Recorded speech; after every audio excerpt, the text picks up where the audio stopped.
gentlemen, let's get ready to rumble!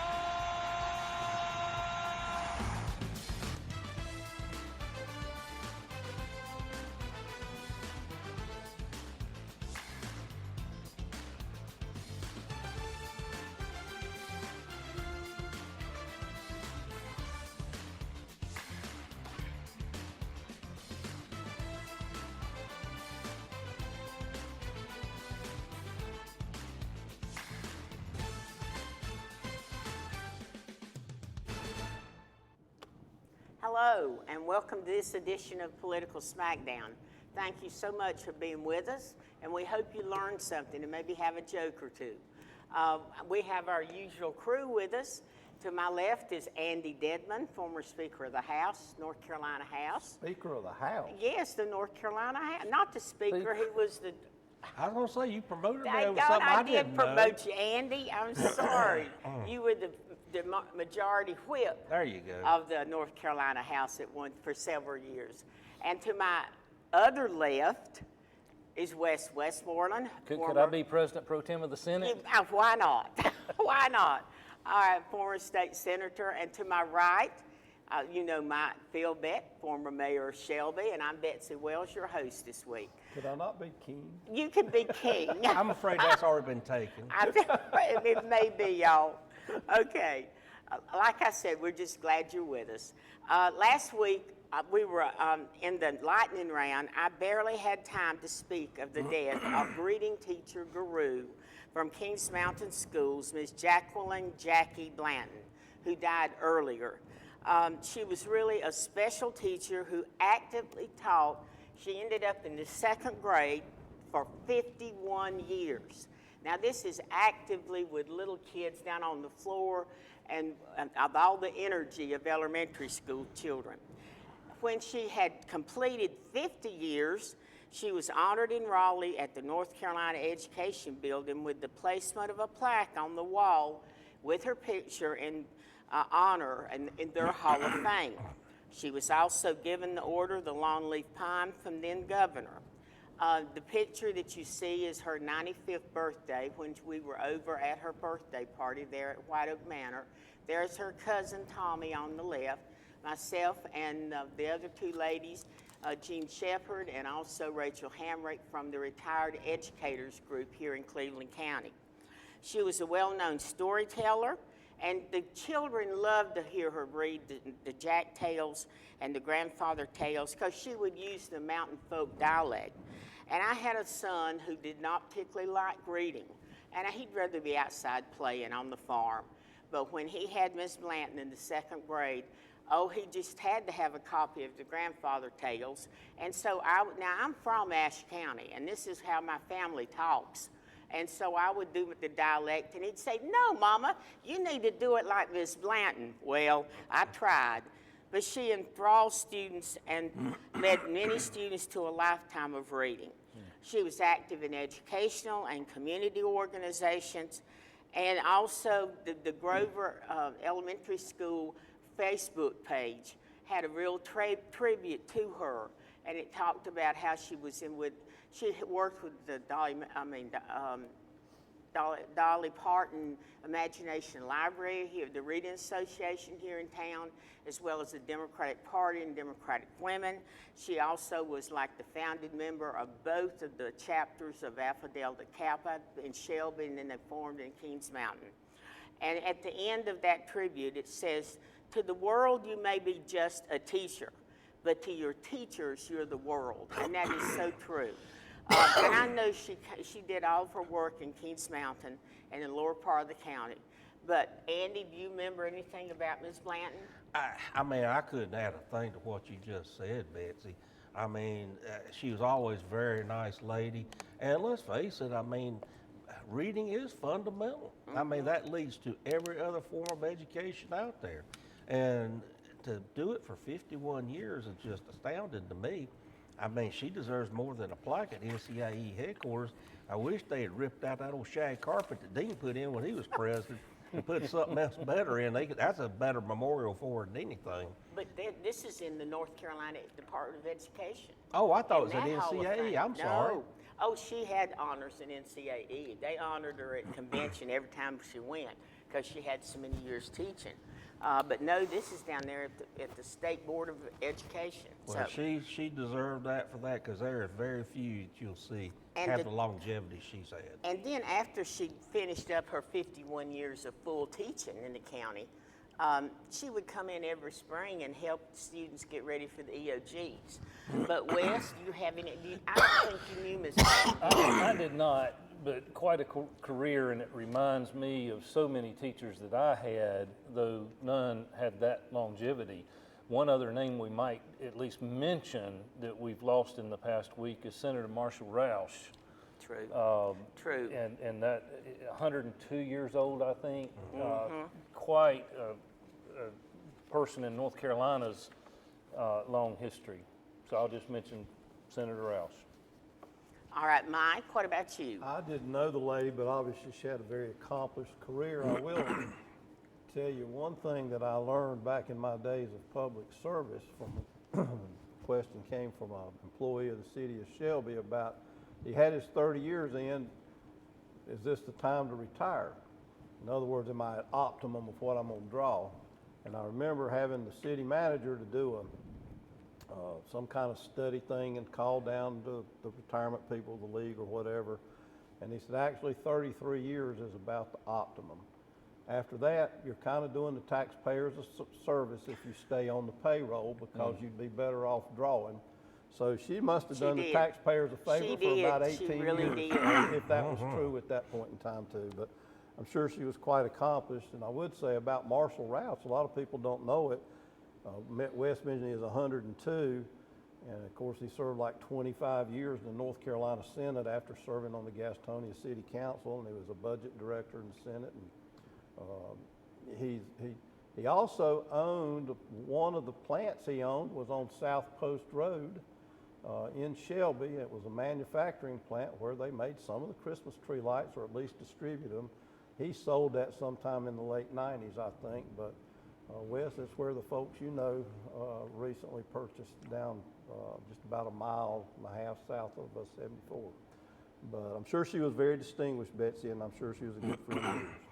But talking about Marshall Roush, you know, he served with Ollie Harris and Helen Ryan Marvin, and Andy, you knew them well. Yeah. I mean, and of course he died after I had done the questions, but he would be one of the legislators that served our county. Well, the story I've heard about Marshall and Ollie, they roomed together for years. For years. And they had particular places they would eat every night. And there's a lobbyist told me this story, that they had this pizza place they liked. And they had this same young lady that waited on them. And she told them, said, well, you know, senators, I'm not going to be here much longer. And they said, oh, why? She said, well, I don't have enough money to stay in school. And they said, really? So how much is it? And she'd give them a figure and all like that, and said, well, I hate that. Well, they went ahead and ate, and she brought them the bill, and they went out. And when she left, there was a stack of $100 bills there that was enough to pay for her tuition. That sounds like Then he them. had it in his wallet. And between Ollie and Marshall, they had enough Well. money to be able to do that. And that's the kind of stories, and that especially with Marshall, and they didn't want any recognition. They were trying to do some good things for people, that just to be able to do good things. Don't you wish we had Democrats like that today? We still Well, do. we still do. They just don't have as much money as they had. And, you know, One of the unique things about Marshall Roush was that he was elected first in 1967 to the Senate. I don't think very many Jewish men like him have been elected at that point in time. Or own the largest Christmas ornament company in the Yeah. world. in the world. Yeah, we always He thought that laughed was about kind of that. funny, a Jewish gentleman owning making Christmas tree lights. But he was always so funny. And I heard an old story, I forget who told me that. When he first started running for the Senate, that was when it was Gaston, Lincoln, Cleveland, Rutherford County. Well, he drove over here, and he was up somewhere around, Hopeful, somewhere around there, and he stopped at a little old country store and said, does any of you guys know where Kazar is? And he always stayed active in the Democratic Party in Gaston County up until he could not come. but we are very sorry to lose Marshall Roush too.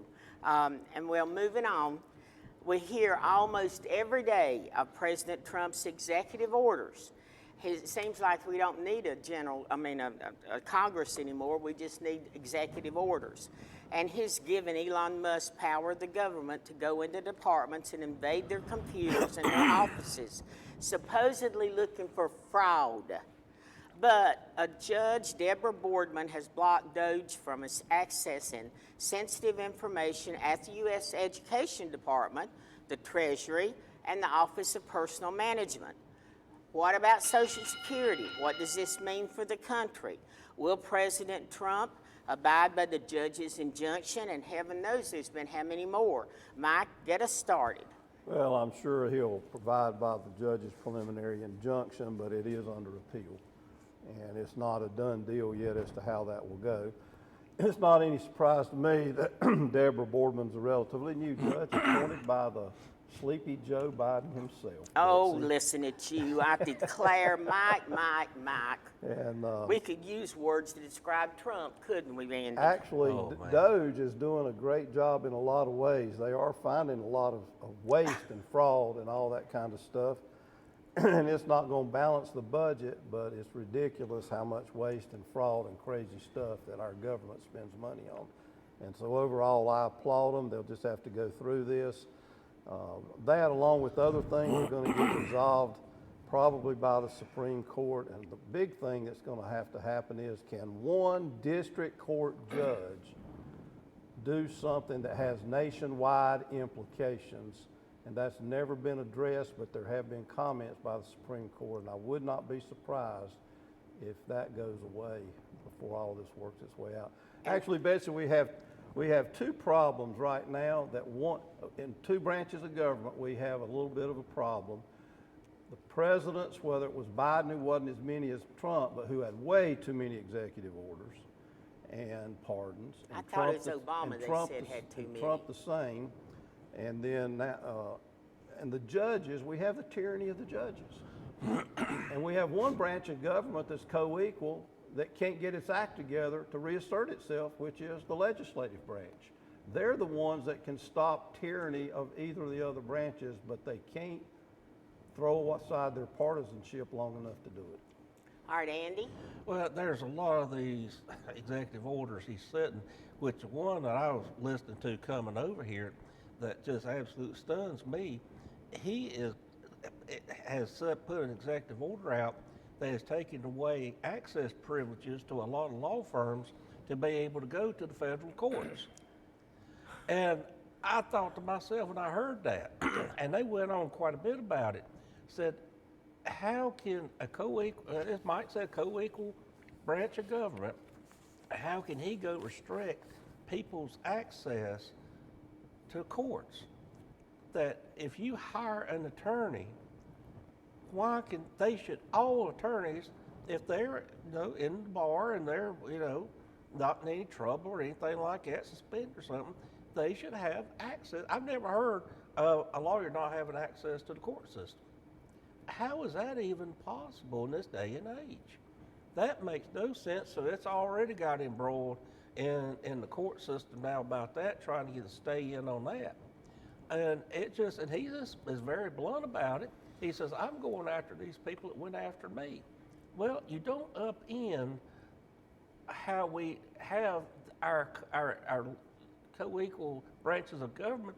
Everybody, you can't stick your nose in somebody else's business like that when nobody should be able to tell the president to an extent there is, or to the generals, or to the Congress.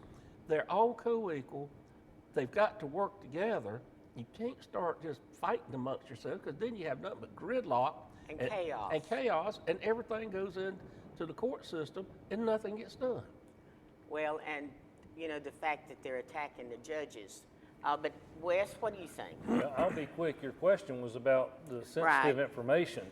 I want to know what is that like? The age of the 15 million people that are over 120 years old that are receiving Social Security? Is that the sensitive information you're worried about? This was first reported in 2008, and nothing's been done. Yes, they need enough access to find the fraud, waste, and abuse I'm sure Trump's going to abide by the judge's ruling, but I don't know why we're fighting over stopping fraud, waste, and abuse. And you, One more point to Mike's point. Mike, these restraining orders and injunctions are intended to be used by judges based on the likelihood of the plaintiff to win the case, thus avoid irreparable harm, not the individual judge's personal political opinions, which is the problem with some of these judges and the way it's being used. They're using their political opinion to stop something for the years it's going to take to work through the court system, not because there's a foundation to win the case, and many times. and not necessarily, you know, that's your opinion. No, that's the Wes. law. Well, but you can't tell me that these judges are only There's a planning. lot of stuff there There's that stuff- does not look right, Right. Wes, with It- what they're doing. I mean, you cannot. There are some things, I agree, that may be a little bit over the top. And Betsy, you're right, or Andy, the legislative hear that branch is Betsy the was problem. right? Well, that's why I changed it, because I realized what I said. The legislative branch has got to Yes, step up and do it its job. does. That's where the problem is today. And folks, we've had a longer first half, maybe a little bit more in first half, but glad you were with us, and come back and be with us for the rest of Political Smackdown.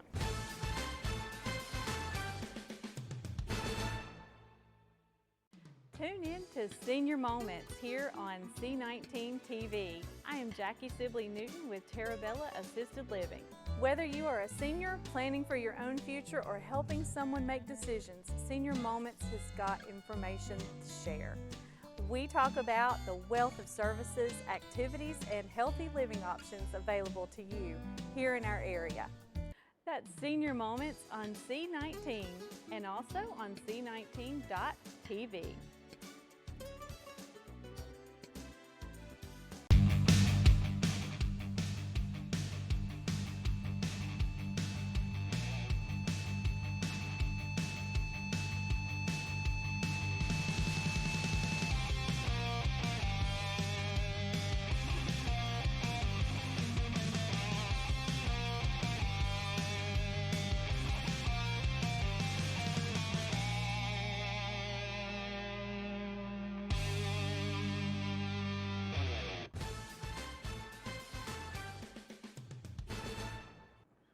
And welcome back. And the discussion continued during our break, but we're going to move on to another issue. But we're still with President Trump. Another profound action was publicized this week when the editor-in-chief of The Atlantic announced that he had inadvertently been added to a chat on the internet where Trump's national security team were plotting to attack Yemen. Some of the rebels in Yemen. Democrats are outraged. Republicans are embarrassed. What do you have to say about it, West? What does it reveal? And there's more. The news is broken about this since the questions went out. So, West, take it away. Betsy, are you sitting down? I most certainly am. What a colossal goof up. The administration should admit that this should have never happened and announce specific action to assure that it does not occur again.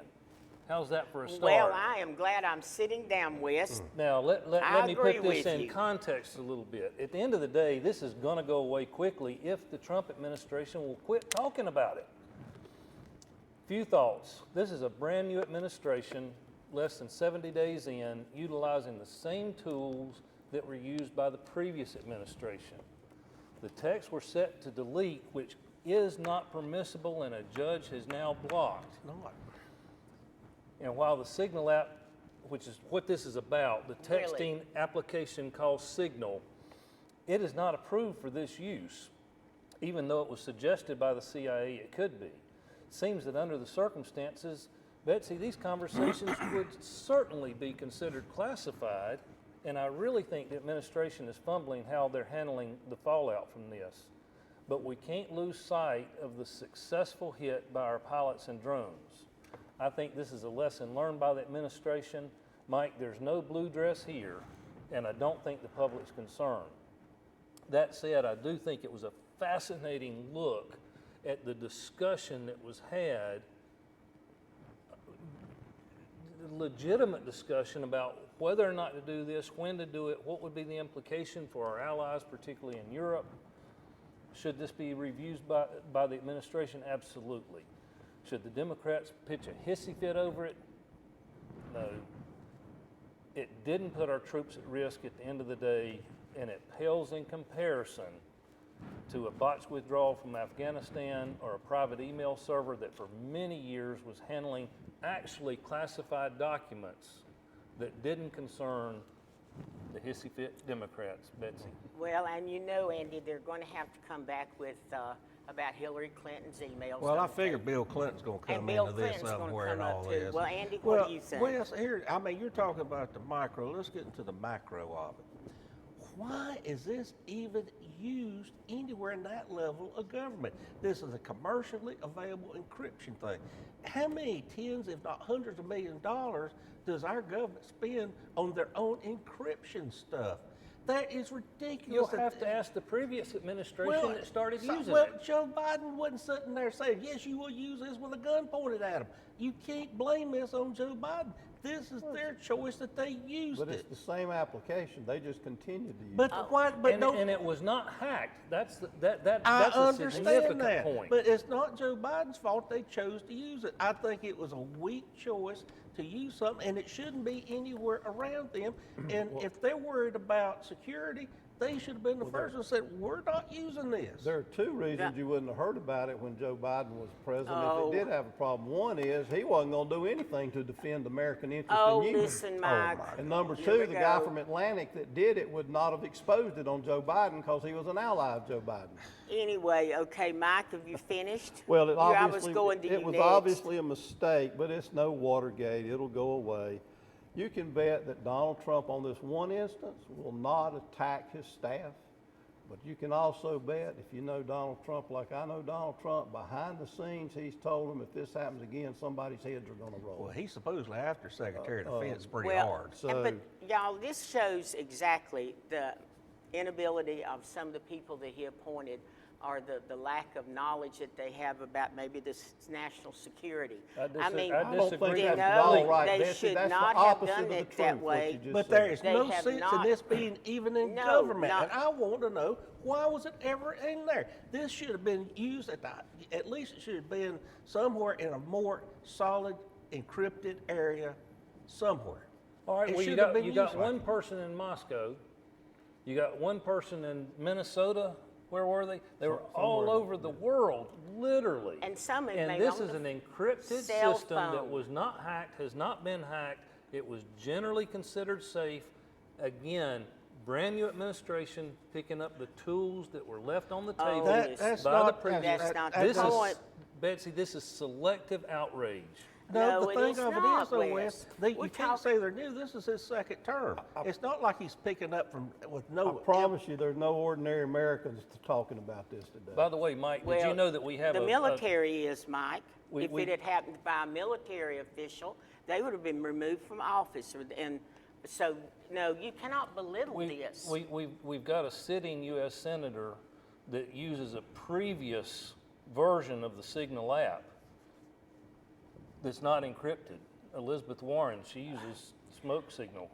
Here we go. Let's listen to Oh, you. Listen Wes, to you, Wes, Wes. At least call All her right. by her real name, Pocahontas. Oh, listen to Pocahontas. you. Notice how they want to You had to deflect really from think what we're about that talking one, about, didn't you? but we're talking about national security.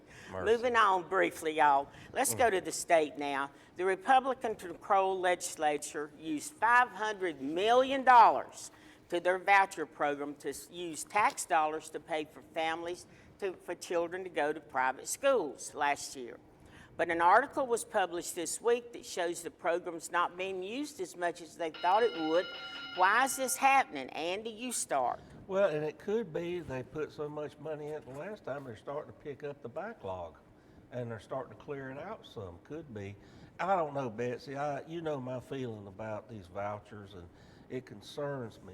But to get to the root of the problem, we have got problems within our school systems that have to be addressed. And I think we've got to quit pointing fingers at one another and get down to the root of it. When we have the public schools, that kid is bringing all the problems from home and everything else. We have to deal with all that. Just like we saw in Gastonia this week, that one kid just went up and beat the daylights out of this other kid. Why? What kind of anger caused that? I mean, the other kid should, if he had got back up after he's got out of a fetal position, should have knocked the crap out of him, to be honest with you. But there's those kind of problems we see. And it's a nightmare in a lot of places. And I don't know what the answer is, but we got to remember, when you get that kid in school, he's bringing everything in his whole life to that classroom. That's true, and I guess it's true also to the private schools, though, Andy. They bring their their home life and everything with them, but sometimes students that have more serious home lives, or maybe not the home life that have the opportunities that others do.